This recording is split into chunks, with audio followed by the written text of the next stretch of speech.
Hello, Year 10. We're going to continue today with solving equations, but we're going to look at a very particular kind of equation. We're going to look at a quadratic equation. Sometimes these ones are easier than solving normal equations. It kind of depends on how you look at it. So your title for today is Solving Quadratics, and if you could you go ahead and have a go at the starter here? Do you know how to factorize x squared plus 12x plus 20? I would suggest that you pause the video now, and then when you unpause it, I'll be talking again, okay? So in order to factorize a quadratic, what we're looking for is we're looking to put this into two brackets, and we're looking for two numbers that multiply to the end and add up to the middle. So I think about what multiplies to 20, 1 times 20, 2 times 10, 4 times 5. All the other numbers that multiply to make 20 are decimal numbers, so I'm going to ignore those. So I'm looking for something that multiplies to 20 and also adds up to 12. Well, 2 and 10 also add up to 12, so those are the two numbers that I want. So I can factorize this into two brackets by saying x plus 2 and also x plus 10. Okay, so that's going to be one really important skill that you're going to go ahead and need today. Thankfully, we have just done a bunch of work on algebra, so we should be all right with that. All right, let's go ahead and look at how we're going to actually solve these quadratics.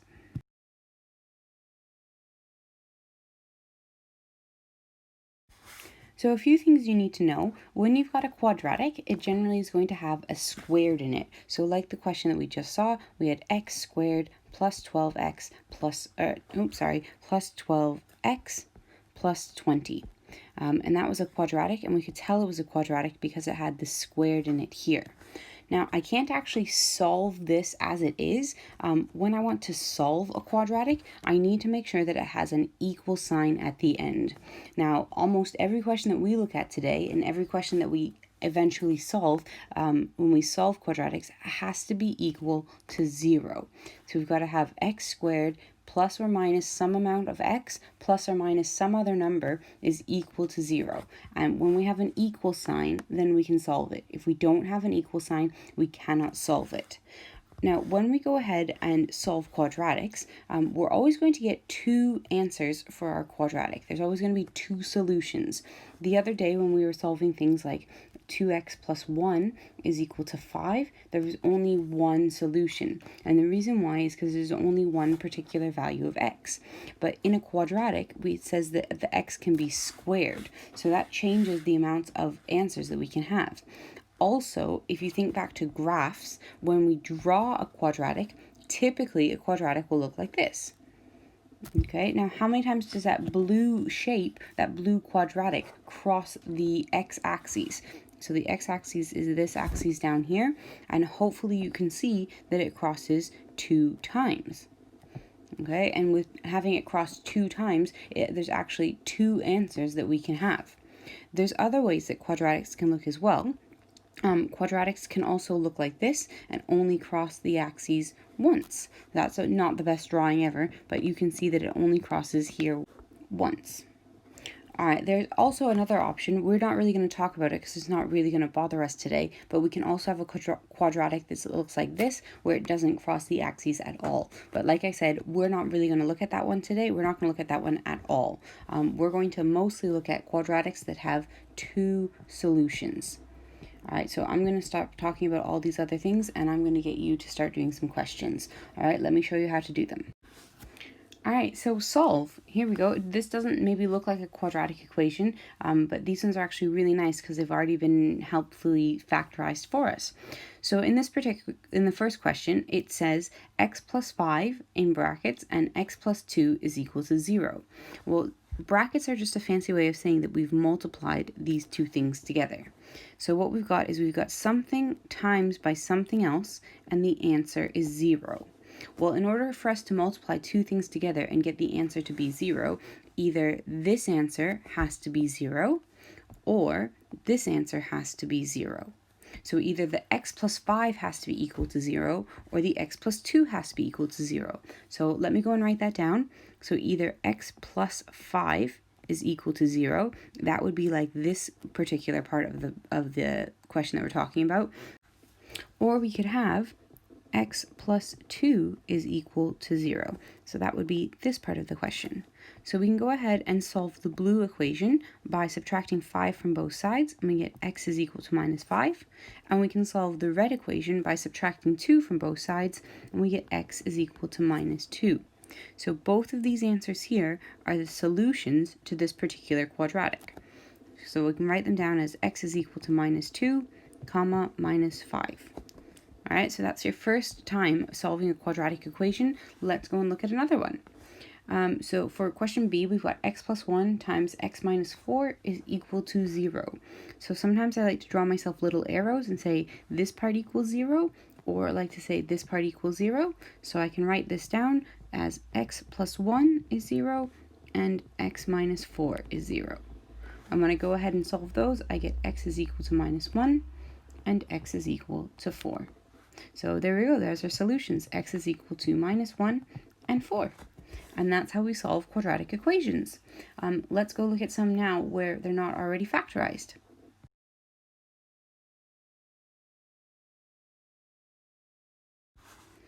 All right, so these questions are the ones that everyone gets a little bit panicked about in the exam, but if we cover up the equals 0, you definitely know what to do.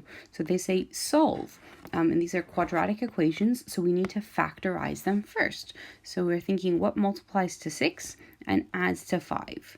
Hopefully you're thinking 3 and 2, so we can say x plus 3, x plus 2. Now, it's going to be really important, and if we were in class, I would be checking your whiteboards every 2 seconds for this, is equal to 0. You can't actually solve something unless it's equal to 0. You can't solve a quadratic unless it's equal to 0, and you can't solve any equation unless it has an equal sign in it.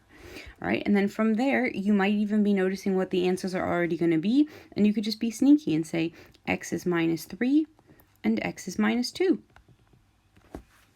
All right, now I'm not convinced I really need to do question B because it does the exact same thing. So let's look at some fancier quadratics, all right? So question A here, everyone kind of hates because it has negatives in it, but we'll figure it out, it's all right. So we're looking to solve x squared minus 3x minus 40 is equal to 0. So multiplies to negative 40 and adds to minus 3. I think we're looking for x minus 8 and x plus 5. Now, like I said before, super important, you need to say equals 0. And then from there, you know what? We can do some extra working out. We can say x minus 8 is 0, or x plus 5 is 0, and then we can solve those. X is equal to 8, x is equal to minus 5. Okay, the bit in red, you can do all of that working out, or you can simply just do the working out in blue and then write the final answer.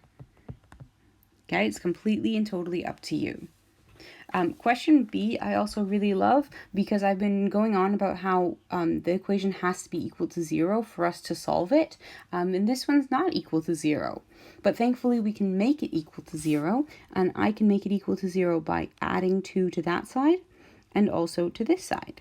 So now I've got a quadratic that looks like x squared minus 3x plus 2 is equal to 0. And from there I can go ahead and factorize it, and I get x minus 2 times x minus 1, super important, equals 0. And then from there I can see the final answer. X is equal to 2 and x is also equal to 1. Okay, we do have a few other things that we can do. Let's make this a little bit trickier, but that is pretty much the gist of what's going on. All right, if you remember these kinds of equations, so these quadratics look like this: x squared plus 0 minus 36 is equal to 0. So we're looking for two numbers that multiply to negative 36 and add to 0. So that is x plus 6 and x minus 6 equals 0, and then we get an answer of x is equal to 6 or minus 6. Okay, there's a sneakier way that you can actually do these questions. It just depends on how you want to talk about it. So in question B, I could also try to add 100 to both sides, and when I do that, I get x.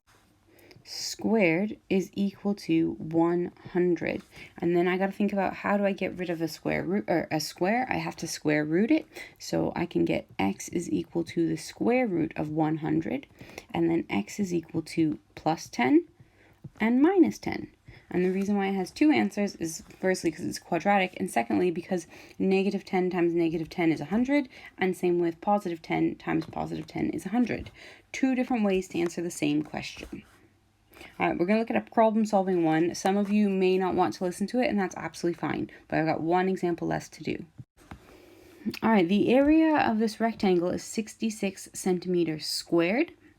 It's an area and of a rectangle. Okay, using this information, show that x squared plus 7x minus 60 is equal to 0.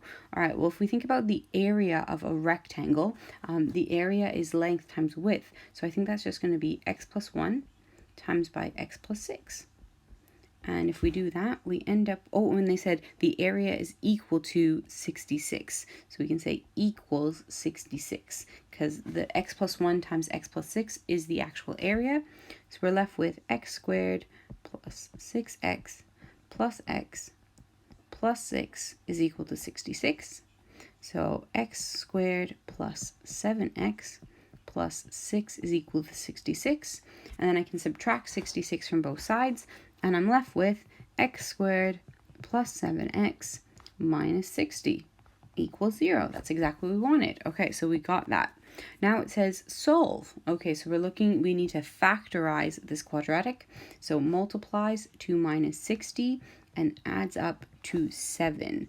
Numbers that multiply to 60, 5 and 12, I think that's going to probably be useful because one of them has to be negative. I'm thinking x plus 12 and x minus 5 equals 0.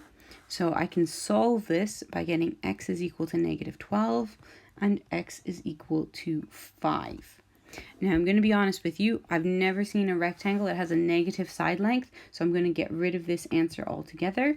So the value of x that I'm looking for is minus 5. All right, that's all from me today. I feel like that's been a long lesson, so you go ahead and have a go at the tasks. There is many tasks for you to do. You do not have to do them all. You can mix and match. All right, do let me know if there's any problems. All right, bye.